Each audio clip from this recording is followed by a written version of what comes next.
আরে রাকি কি অবস্থা?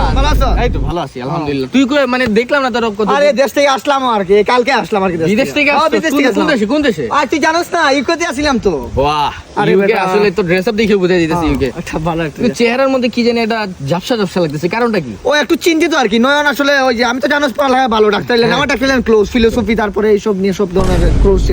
বাট একটা কাহিনী ঘটে গেছে বুঝছস। কাহিনীটা কি তুই তো খুলে বল। জানোস আমি যে বিবাহিত জানো। হ্যাঁ, বিবাহিত আমার একটা জানি। বউ আছে আর কি। হ্যাঁ।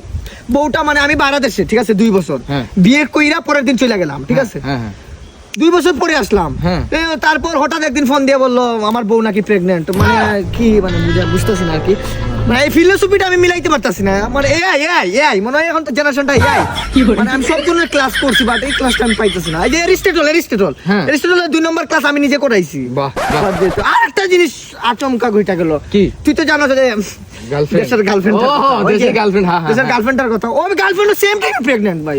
কিন্তু 2 বছর ধরে না, তুই না, আমি দেশে নাই কিন্তু প্রেগন্যান্ট, গার্লফ্রেন্ডও প্রেগন্যান্ট। মানে বউও বুঝতে পারি। pregnant। এআই তারা যে সময় ফোন দেই বলে এআই দ্বারা সবকিছু হয়। চাপ যাই হোক, তোর কি চলতেছে? ভালো চলতেছে? আমার তো বন্ধু বুঝো জি এখন তো মনে কর সময় আর আসলে দুইটারে কইরা দিছি। দুইটা? হ্যাঁ। তুই তো ওটা ছোটবেলা থেকে এরকম। আমি যে সময় মায়েদের সাথে কথা বলতে বলতাম তুই হাত ধইরা চুমা চুমি করতে পারবি। যাই হোক। ধর এরকম ভাবে বলিস। আচ্ছা আরে বন্ধু আরে রিয়ার সাথে আর কি খবর? এই তো ভালোই।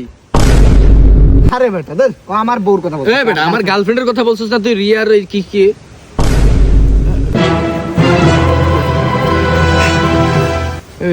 झूठी सी वो गाली तेरी बेवजह